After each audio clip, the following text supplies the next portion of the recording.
नमस्कार. सर्वात पहिल्यांदा तुम्हा सर्वांना इंग्रजी नवीन वर्षाच्या खूप खूप शुभेच्छा. आता तुम्ही म्हणाल आपलं नवीन वर्ष म्हणजे मराठी नवीन वर्ष सुरू होतं गुढीपाडव्याने. पण प्रत्येक नवीन दिवस हा आपल्याला काहीतरी नवीन शिकवतो. म्हणूनच सुरुवात काहीतरी गोडाने करूया. म्हणूनच करतोय आपण पुरणपोळी. रेसिपी सुरू करण्याआधी चॅनलवर नवीन असाल तर नक्की सबस्क्राईब करून बेल आयकॉनवरही क्लिक करा. म्हणजे व्हिडिओचं सर्वात पहिलं नोटिफिकेशन तुम्हाला मिळेल. आणि रेसिपी आवडली तर लाईक आणि शेअर नक्की करा. सर्वात पहिल्यांदा आपण 1 कप चणा डाळ स्वच्छ धुवून घेतली आणि ती 2 तास भिजवून घेतली आहे. आता ती व्यवस्थित फुगली आहे. त्याच्यामध्ये आता आपण डबल पाणी घालायचे, म्हणजे जेवढी डाळ आहे त्याच्या डबल, आणि ते आपल्याला साधारण 4 शिट्ट्या करून शिजवून घ्यायची आहे. यामध्ये थोडं पाणी जास्त झालं ना तरी काही हरकत नाही, कारण नंतर आपण याची मस्त अशी कटाची आमटी करणार आहोत.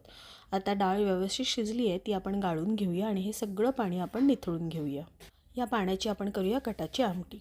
आता ही डाळ चांगली आपण त्यातलं पाणी सगळं गाळलं आहे. त्यामध्ये जेवढी आपण डाळ भिजत घातलेली ना त्याच कपाच्या मापाने मी 1 कप गूळ घातलं आहे. आता गोड तुम्हाला किती आवडतं आहे त्याप्रमाणे तुम्ही कमी जास्त करू शकता. आता हे पुरण आपलं झालं आहे की नाही कसं ओळखायचं आहे, तर हा मी जो लाकडी चमचा घेतला आहे ना तो यामध्ये असा उभा करून ठेवला आहे. तो अजिबात न हलता तसाच्या तसा उभा राहिला म्हणजे आपलं पुरण शिजलेलं आहे.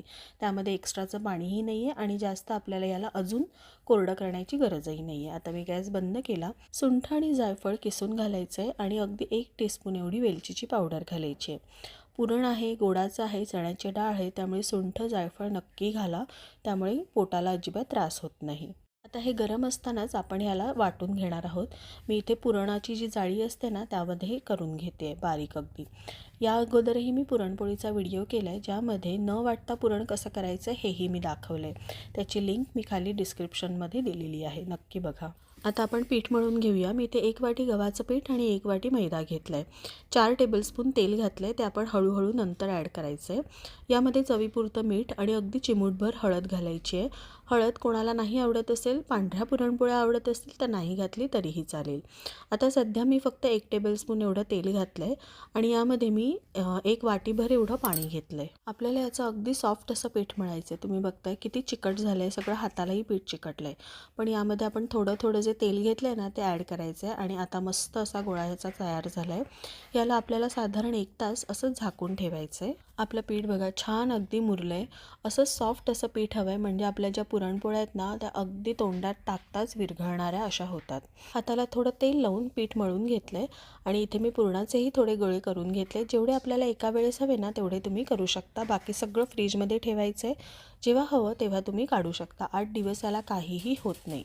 आता तुम्ही बघताय पिठाचा जो उंडा आहे तो किती छोटूसा आहे, पण पुरणाचा गोळा अगदी मोठा घेतलेला आहे.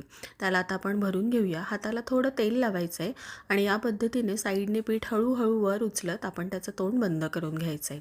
याच पद्धतीने आपण सगळे गोळे करून घेऊया. इथे मी घोळवण्यासाठी जे घेतलं आहे ना ते घेतलं आहे तांदळाचं पीठ, कारण तांदळाचं पीठ कसं सरसरीत असतं, त्यामुळे पोळी अगदी छान लाटली जाते. तुम्ही बघताय आपलं पीठ अगदी सॉफ्ट आहे, ते कुठेही लागू नये, पोळी चिकटू नये त्यासाठी मी हे घेतलेलं आहे. आणि तुम्ही बघताय किती छान ही पोळी लाटली जाते, कुठेही फाटली गेलेली नाही आहे आणि तुम्हाला हवी तेवढी तुम्ही पातळही लाटू शकता.